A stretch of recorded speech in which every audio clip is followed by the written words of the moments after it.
Okay, good morning, everybody. So we're taking a look at electron representations, and this is 2.3 of your Discovery education, and we're taking notes on Explore number 1.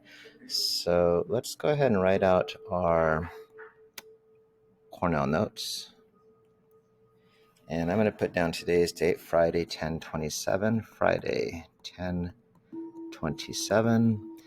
Again, make sure you leave enough room for you to write notes to yourself, side notes, questions, etc., right? Our essential question: what is the configuration of electrons within an atom?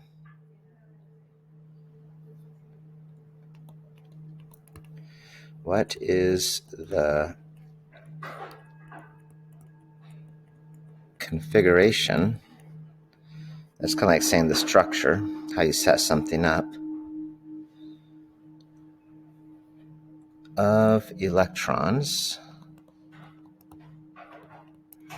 within an atom. Within an atom. Question mark. Okay. Now, I'm going to encourage you to, for a moment, pause your video and go ahead and write down what you know.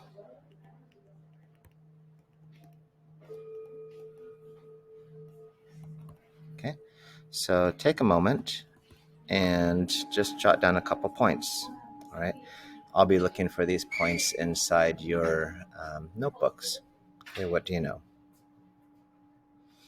Okay, hopefully you paused and you wrote down some of the things that you already knew about that. So when you take a look at our notes, we can see we have a few different sections: electron configuration notation. Okay, got a few vocabulary words here: quantum number, electron configuration.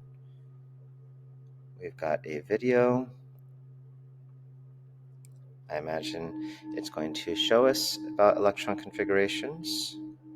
A second video on lithium. The first one was helium, and another one was on chlorine. So they're giving us a number of different examples to help us out here. And then we have a section on writing electron configurations. They're going to talk about the Pauli exclusion principle. That should remind you of the Aufbau principle and the Hund principles. These are things related to filling electron configurations. Electron behavior video segments. These two segments here are ones that came from the last Explore, and some additional reading, and then using the periodic table. That seems to be our third. And then noble gas notation. All right, so we got about 4 sections that we're going to be taking notes on out of this Explore number 1. Okay, so let's start with Roman number 1.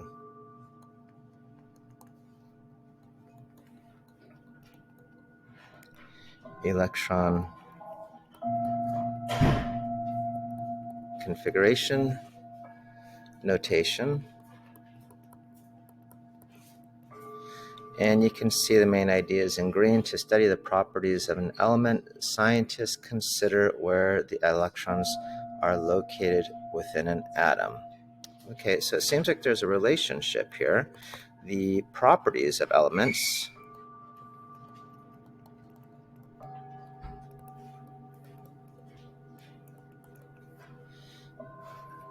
is related to the location of electrons, to electrons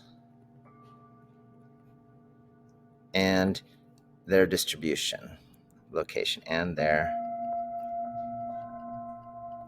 distribution. Okay.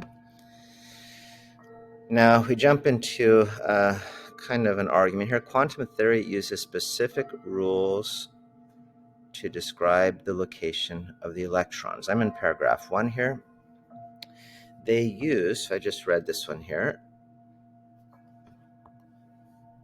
right?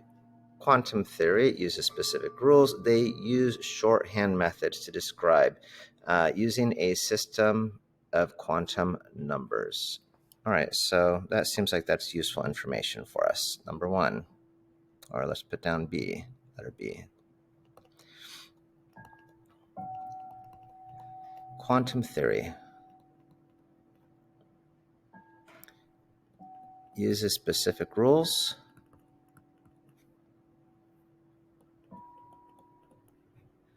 to describe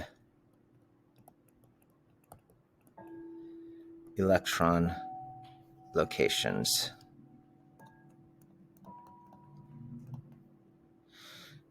And specifically, they have a shorthand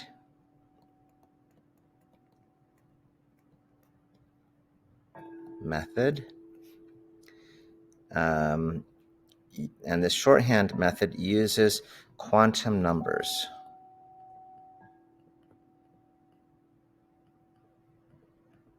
Okay, remember you had 4 quantum numbers, right? You have the principal quantum number,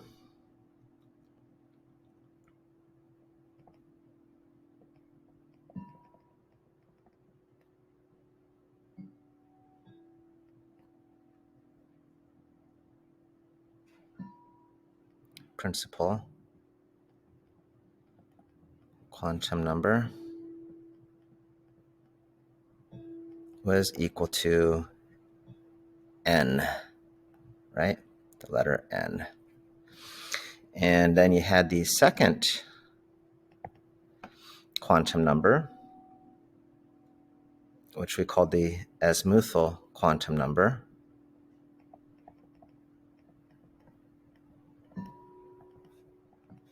And this was described by this kind of funny shaped L, right? And what does this do? This describes the configuration of electrons in an atom, their shape.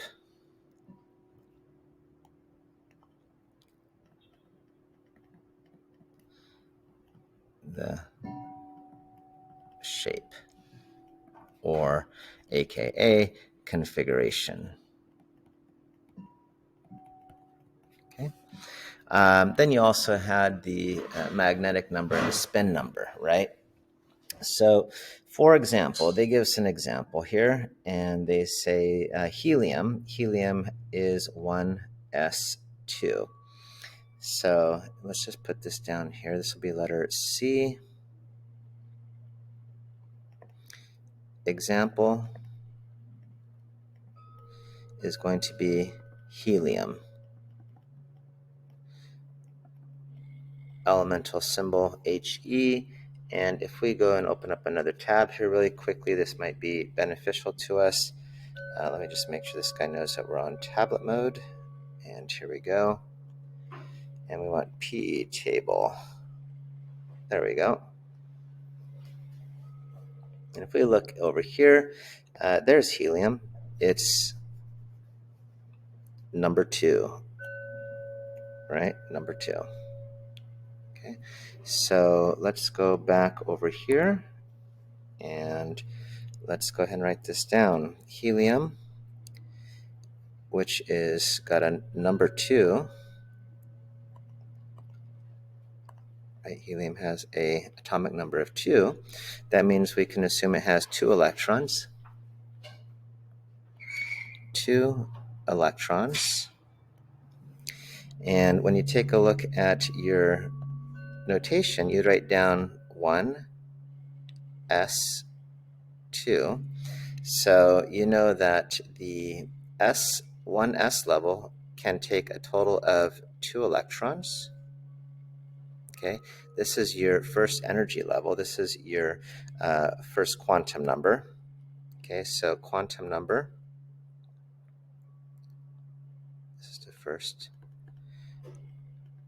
energy level, right? We would say that this is where n equals 1, right? And we know here that this would be your azimuthal, right?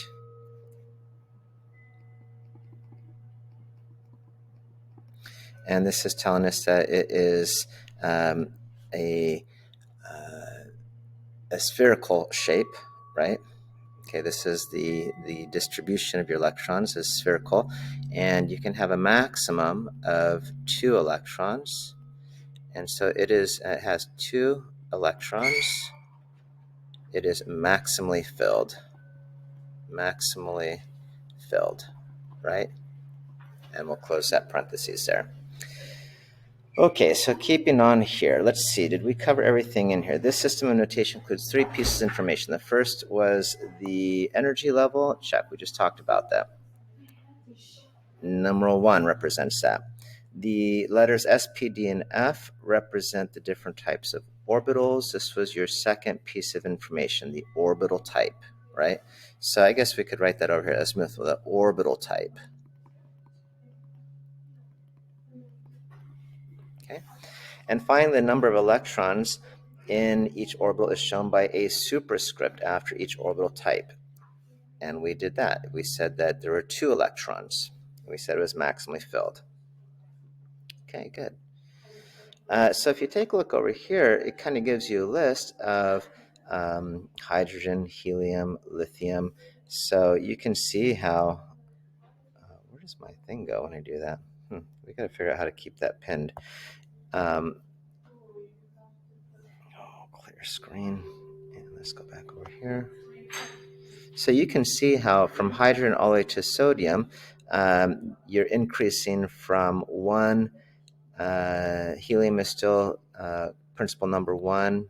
When you get to lithium, there's enough electrons. There's 2 in the N level, and there's 1 electron in the N equals 2 level, right? So you can just kind of see how it goes to boron, to nitrogen, to neon, to sodium at the very end here, Na.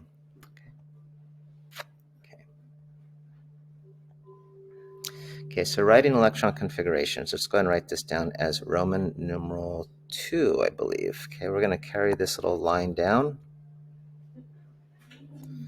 And here we go, Roman numeral 2, writing electron configurations.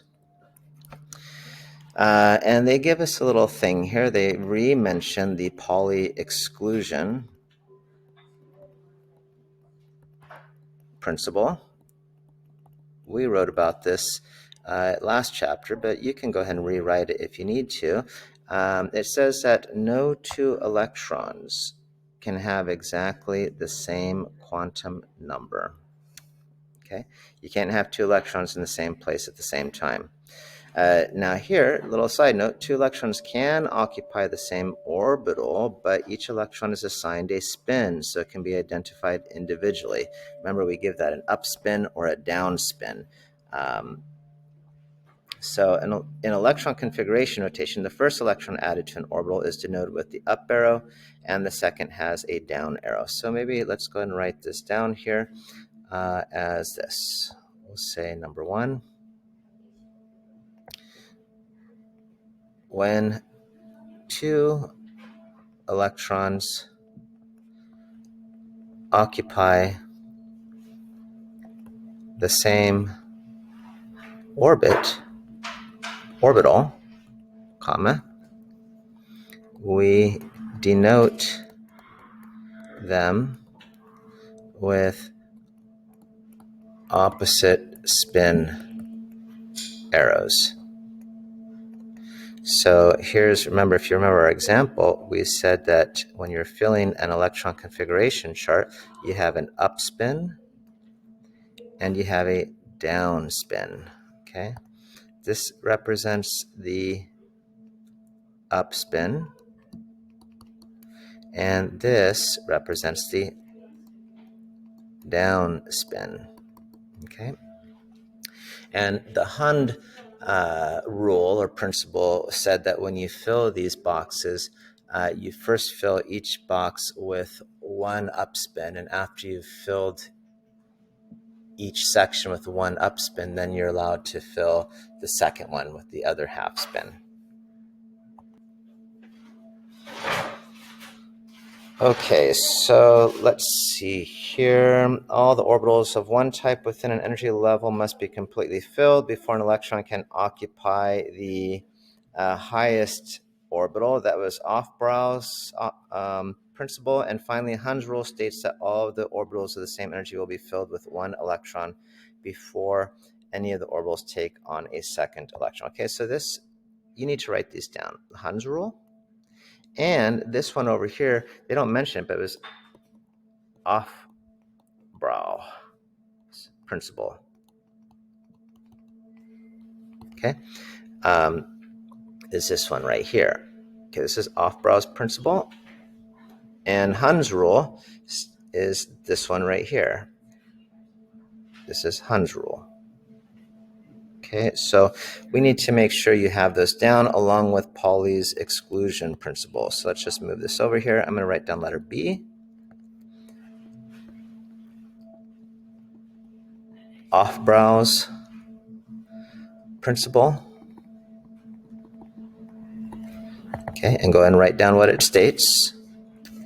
And I'm going to be looking for in your notes the Hund's rule. Okay, and so write down what that states. Okay.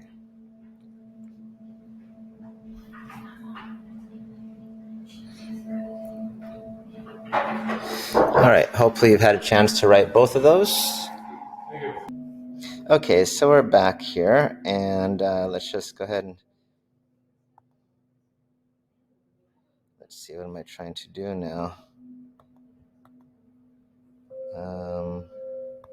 Pen, clear screen. All right, that'll work.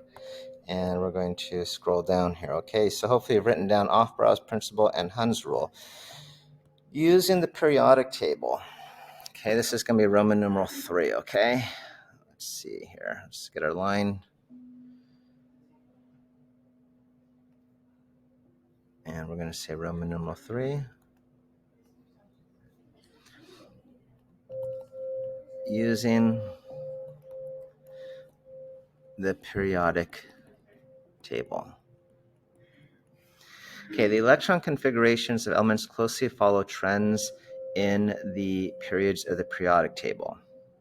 If you jump to paragraph 2, across a period, for instance, the number of valence electrons in the last sublevel increases as each orbital is filled. And they give us examples of boron, carbon, nitrogen, oxygen, fluorine, and neon. And you can see how this was number 1, this was number 2, this was number 3. Okay, what am I actually doing? I'm circling this number 1, 2, 3, 4, 5, and 6. And if you take a look at our periodic table, this is what they're talking about. It's going from boron to carbon to nitrogen to oxygen to fluorine. Remember, if we go and we, oh my gosh, here, let's go ahead and clear the screen and do this. Make sure I'm reduced. How do we clear the screen over here? It's like I lose my thing when I do that. It's a little frustrating.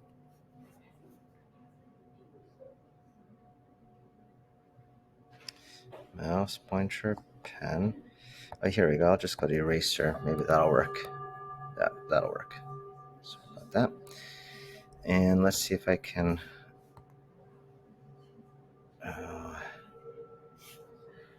What just happened here? Okay, so go here.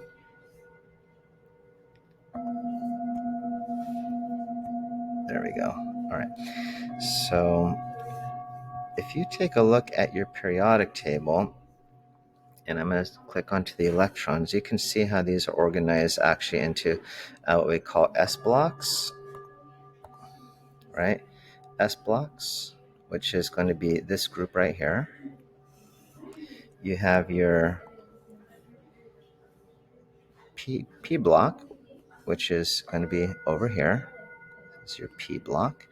It's going to be 13 to 17, right? You have your D block. Okay, this is your D block over here.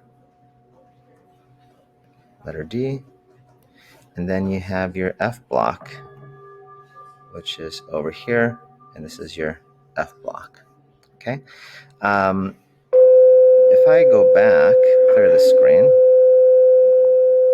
and come here, this is numbered 1, number 2. This is in the old nomenclature. This was 3, 4, 5, 6, 7, and the last one was 8. This represents your valence electrons. These were your valence electrons.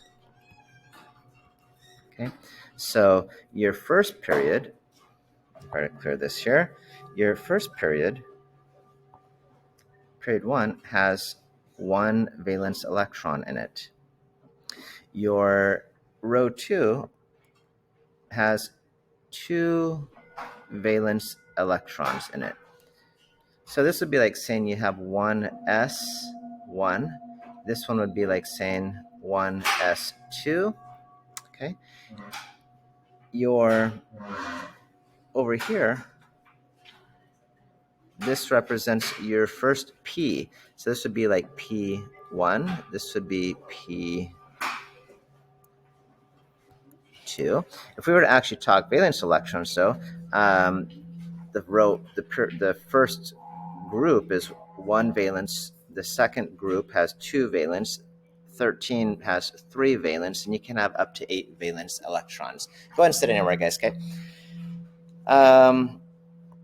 All right, so that's kind of what we're talking about with the periodic trends. And there's probably something else that we need to do. So let's clear the screen. If you look at things horizontally, this group right here is your first row.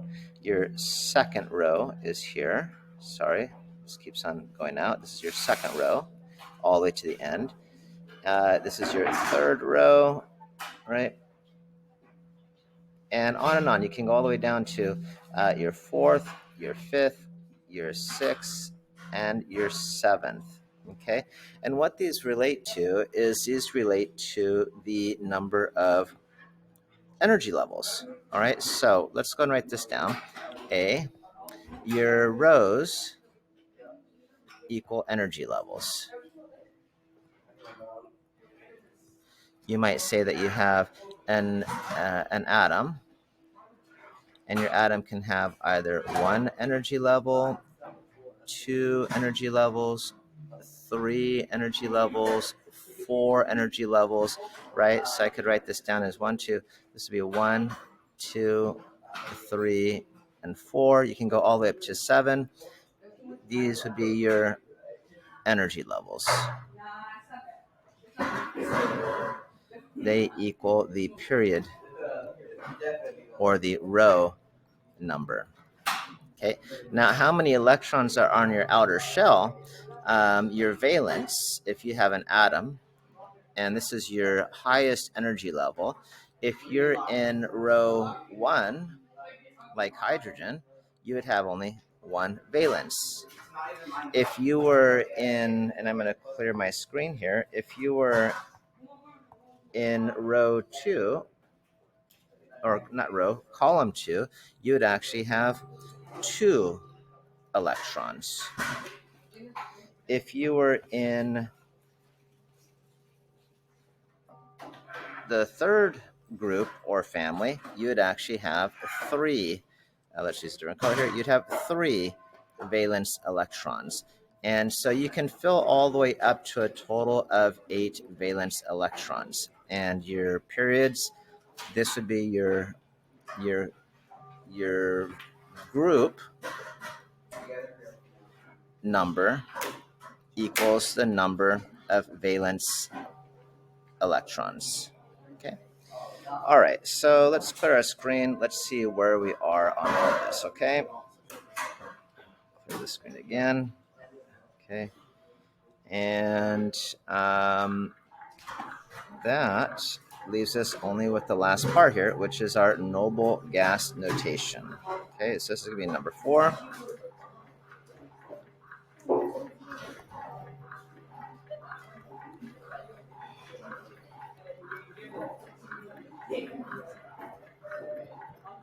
Okay, and I'm going to hit pause here for a second. Okay. Okay, and finally, we're on noble gas notation. I had to just do something there. So what happens when you're taking a look at some of these elements and you got some elements like, I don't know, we could say you had silver here, and silver has 47 electrons. I mean, I could write that down. Let's just first say, what do you do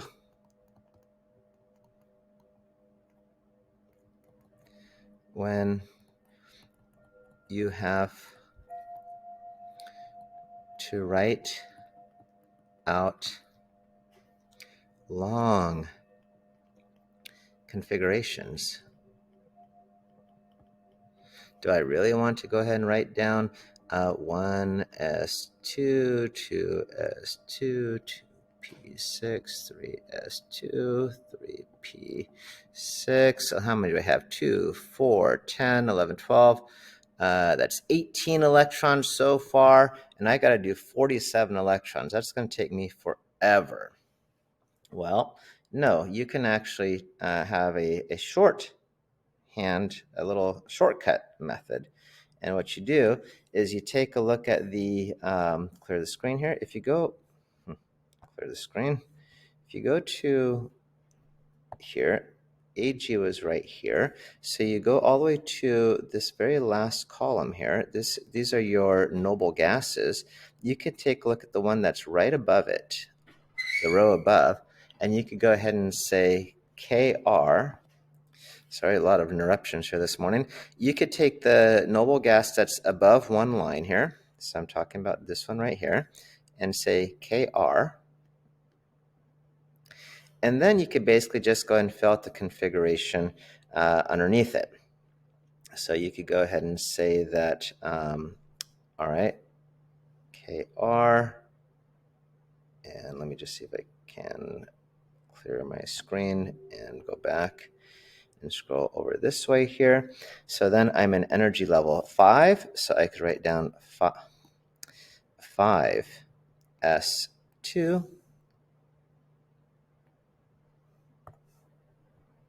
That took care of that. What's the next level that's going to get filled out? Clear the screen. Sorry, clear the screen. So there we go. KR was 36, right? This had 36. So that's 37, 38. How many do I need for gold? I need 47. So I need 47,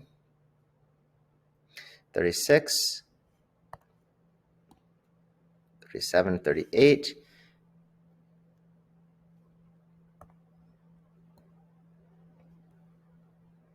So I'm going to do all of my P's over here. So this is going to be 5P6. 5. What comes after? You have the S, the P's, and the next one you have are the D's. Got to pause again here. Okay, you can tell I'm recording this in the morning and people are coming in late. 5S, and you can have up to 10 in there. How many do we have? 36, 37, 38, 39, 40, 41, 42, 43, 44. I need 5. I need 3 more of these. So there you go. And that would be your notation. And that's a lot shorter than having to draw out this whole thing here. Okay, so this is called your noble gas notation. All right. So I think that's it. We're going to go ahead and pause it, and I will go ahead and let me just kind of come up here really quickly because I think I might have some time. Go this way. And let's, geez, don't want to do that.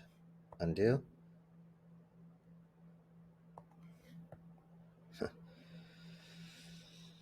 Undo. There we go.